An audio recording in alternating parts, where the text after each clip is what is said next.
നമസ്കാരം. മലയാളി വാർത്തയിലേക്ക് സ്വാഗതം. നെയ്യാറ്റിൻകരയിൽ യുവതിയെ വെട്ടിപ്പരിക്കേൽപ്പിച്ച സംഭവവുമായി ബന്ധപ്പെട്ട് കൂടുതൽ വിവരങ്ങൾ പുറത്തുവരികയാണ്. പ്രതി യുവതിയുടെ സുഹൃത്തായ കൊടുങ്ങാവിള സ്വദേശി സച്ചു കഴിഞ്ഞ ദിവസം പിടിയിലായിരുന്നു. ഇയാൾ വെളിപ്പെടുത്തിയിരിക്കുന്ന കാര്യങ്ങൾ അതിഭയാനകമാണ്. ആവണാക്കുഴി സ്വദേശി സൂര്യ ഗായത്രിക്കാണ് വെട്ടേറ്റത്. 28 വയസ്സായിരുന്നു. സച്ചു സൂര്യയെ നിരന്തരം ശല്യപ്പെടുത്തിയിരുന്നു എന്നതടക്കമുള്ള വിവരങ്ങളൊക്കെ പുറത്തു വരുന്നുണ്ട്. സൂര്യ തനിക്കൊപ്പം വരണമെന്ന് 2 ആഴ്ച മുമ്പ് സച്ചു ആവശ്യപ്പെട്ടിരുന്നു. എന്നാൽ സൂര്യ തയ്യാറായില്ല. പിന്നാലെ പ്രതി സൂര്യയുടെ വീട്ടിലെത്തി ആത്മഹത്യാ ശ്രമം നടത്തുകയായിരുന്നു. വീട്ടുകാർ തടഞ്ഞു തിരിച്ചയച്ചു. സൂര്യ ഏറെ നാളായി ഭർത്താവുമായി അകന്നു കഴിയുകയാണ്. ഭർത്താവുമായി അകന്നു കഴിയുന്ന സൂര്യ ഗായത്രിയുടെ വീട്ടിലെത്തിയ വിപിൻ വാക്കേറ്റത്തിൽ ഏർപ്പെട്ടു. പിന്നാലെ മർദ്ദിച്ചു. പിന്നീട് വെട്ടുകത്തി ഉപയോഗിച്ച് വെട്ടി. രക്ഷപ്പെട്ട് ഓടി ടെറസിൽ കയറിയെങ്കിലും പിന്തുടർന്നെത്തി ആക്രമിച്ചു. ടെറസിൽ നിന്ന് വലിച്ചിഴച്ച് താഴെ എത്തിച്ചു.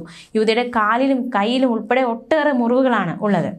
ഇത്രയും കൊടും ക്രൂരമായി വെട്ടിയ ശേഷം വിപിൻ തന്നെയാണ് ബൈക്കിൽ സൂര്യ ഗായത്രിയെ നെയ്യാറ്റിൻകര ജനറൽ ആശുപത്രിയിൽ എത്തിച്ചത്.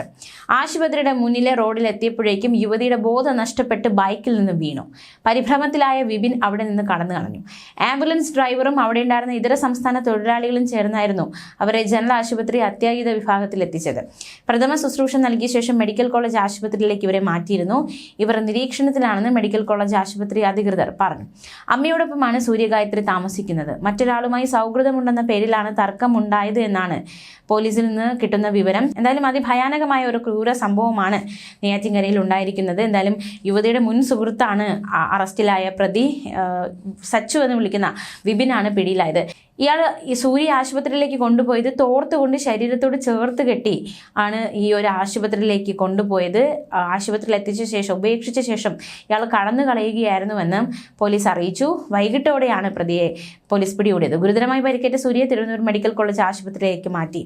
ഉച്ചയോടെയാണ് വീടിന്റെ ടെറസിൽ കയറി സൂര്യയെ സച്ചു വെട്ടി പരിക്കേൽപ്പിച്ചത്. ഈ സമയം വീട്ടിൽ ആരും ഉണ്ടായിരുന്നില്ല. ഈ ആക്രമണം നടക്കുന്ന സമയത്ത് വീട്ടിൽ ആരും ഉണ്ടായിരുന്നില്ല.